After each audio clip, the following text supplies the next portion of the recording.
Assalamualaikum warahmatullahi wabarakatuh. Saya Rami Fitriana. Baik, di sini saya akan mempresentasikan hasil kerja kelompok kami yang berjudul Lingkungan Hidup dan Sumber Daya Alam. Nah, pengertian lingkungan hidup menurut Munajat Danusa Puto, lingkungan atau lingkungan hidup adalah semua benda dan daya serta kondisi, termasuk di dalamnya manusia dan tingkah perbuatannya, yang terdapat dalam ruang di mana manusia berada dan mempengaruhi kelangsungan hidup serta kesejahteraan manusia dan jasad hidup lainnya.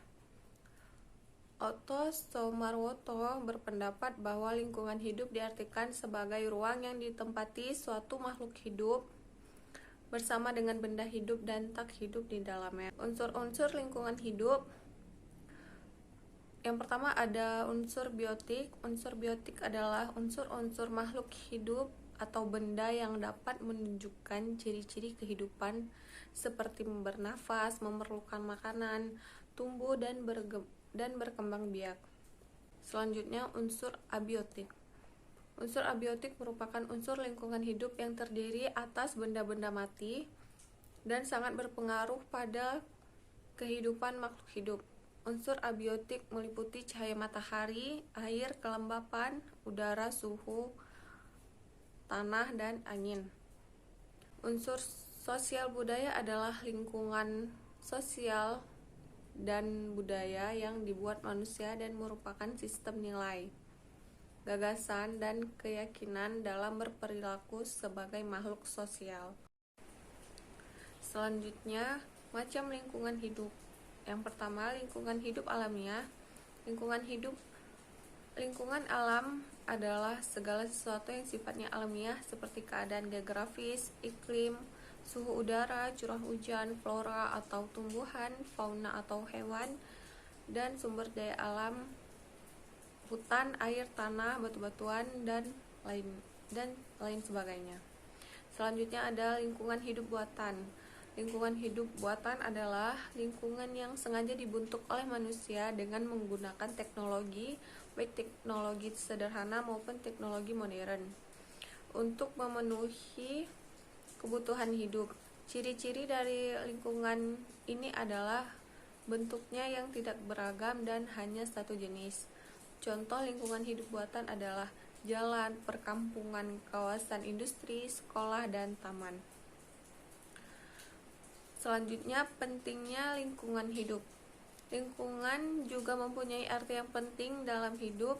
Selain digunakan untuk tempat tinggal dan mencari makan, lingkungan juga sebagai tempat untuk makhluk untuk saling berinteraksi dan bersosialisasi. Karena makhluk hidup atau manusia tidak bisa hidup secara individual saja. Selanjutnya, permasalahan lingkungan hidup. Yang pertama, permasalahan sungai yang tercemar. Selama 5 tahun belakangan ini, setidaknya 64 dari 470 daerah aliran sungai mengalami kondisi yang kritis. Hal ini disebabkan oleh beberapa hal seperti limbah industri yang mengandung berbagai macam zat kimia di dalamnya. Ada limbah domestik seperti limbah rumah tangga yang sengaja dibuang ke sungai, dan masih banyak lainnya. Yang kedua ada kerusakan hutan. Masalah lainnya yang cukup besar di Indonesia adalah mengenai kerusakan hutan, mulai dari penebangan liar, pengundulan hutan, hingga baru-baru ini terjadi yaitu pembakaran hutan menjadi penyebab dari kerusakan hutan yang ada. Tentu saja jika hal ini dibiarkan terus-menerus akan menyebabkan berkurangnya kawasan hutan di Indonesia yang berakibat pada ketidakstabilan ekosistem. Untuk mengatasi kerusakan hutan ini ada beberapa solusi yang bisa dilakukan. Yang pertama, solusi untuk jangka pendeknya tentu saja adalah penegakan hukum yang harus dilakukan. Hal ini sangat penting untuk mencegah kegiatan illegal logging dan hal-hal lainnya. Yang kedua adalah kegiatan pembangunan yang perlu diperhatikan lingkungan setempat. Yang ketiga, penanaman kembali hutan-hutan yang telah rusak. Nah, yang ketiga, banjir. Fenomena ini sudah sering terjadi di Indonesia, bahkan di kota-kota besar sendiri pun sudah menjadi aktivitas rutin yang harus dihadapi. Bahkan tak hanya pada musim hujan, pada musim kemarau sekalipun banjir bisa saja terjadi di beberapa wilayah. Hal ini dikarenakan perkembangan wilayah Indonesia yang menyebabkan sistem pembuangan air yang salah dan tidak hanya penjagaan pada daerah aliran sungai. Untuk mengatasi ini, pentingnya peran pemerintah yang mengelola pembuangan air agar tak menjadi masalah di kemudian harinya. Selain itu, peran aktif dan kesadaran masyarakat mengenai pentingnya menjaga lingkungan sangat dibutuhkan. Nah, selanjutnya kerusakan lingkungan hidup karena peristiwa alam. Yang pertama, letusan gunung berapi. Gunung meletus adalah peristiwa keluarnya endapan magma dari perut bumi yang didorong oleh gas tertekan tinggi yang terjadi pada gunung-gunung berapi. Hasil letusan gunung berapi antara lain lava, lahar, gas vulkanik, hujan abu, dan awan panas yang dapat mempengaruhi lingkungan di sekitar.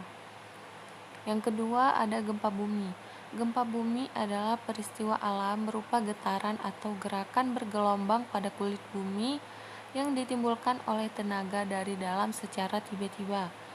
Gempa bumi mengakibatkan kerusakan lingkungan berupa kerusakan bangunan, tanah longsor, perubahan struktur tanah dan batuan, degradasi lahan dan kerusakan bentang lahan, pencemaran udara, krisis air bersih, tsunami atau gempa bumi di laut, jatuhnya korban baik manusia, hewan maupun tumbuhan.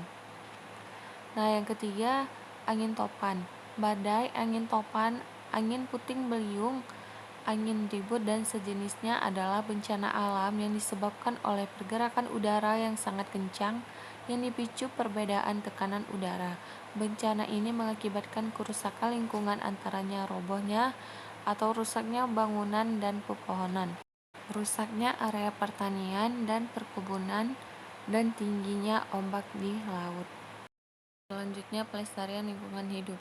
Pelestarian lingkungan hidup adalah perlindungan, pengelolaan, atau pemulihan lingkungan alam. Pelestarian lingkungan adalah praktik kita manusia menyelamatkan lingkungan dari hilangnya spesies dan kerusakan ekosistem, terutama karena polusi dan aktivitas manusia. Pelestarian pada umumnya diadakan untuk mencakup pengelolaan pemanfaatan sumber daya alam oleh manusia untuk kepentingan umum saat ini dan pemanfaatan sosial serta ekonomi yang berkelanjutan. Adapun tujuan dari berbagai upaya pelestarian lingkungan hidup yakni sebagai berikut. Yang pertama ada melindungi wilayah negara kesatuan Republik Indonesia dari pencemaran atau kerusakan lingkungan hidup. Yang kedua, menjamin keselamatan, kesehatan, dan kehidupan manusia. Yang ketiga, menjamin kelangsungan kehidupan makhluk hidup dan kelestarian ekosistem. Yang keempat, menjaga kelestarian fungsi lingkungan hidup, mencapai keselarasan, dan keseimbangan lingkungan hidup. Yang terakhir, menjamin terpenuhinya keadilan generasi masa kini dan generasi masa depan. Selanjutnya, sumber daya alam. Sumber daya alam adalah semua yang ada di bumi secara alami yang digunakan untuk memenuhi kebutuhan manusia. Misalnya hewan, laut, tumbuhan, gas bumi, minyak bumi, pasir, bebatuan, air, emas, batu bara, dan sebagainya. Sumber daya alam dapat dibagi menjadi 3, yaitu sumber daya alam yang dapat diperbarui, misalnya hewan, tumbuhan, mikroba, air, dan tanah, disebut terbarukan karena dapat melakukan reproduksi dan memiliki daya regenerasi atau pulih kembali. Yang kedua, sumber daya alam yang dapat diperbarui, misalnya minyak bumi, gas bumi, batu bara, dan bahan tambang lainnya. Yang ketiga, sumber daya alam yang tidak habis, misalnya udara, matahari, energi pasang surut, energi laut, dan air dalam siklus hidrologi.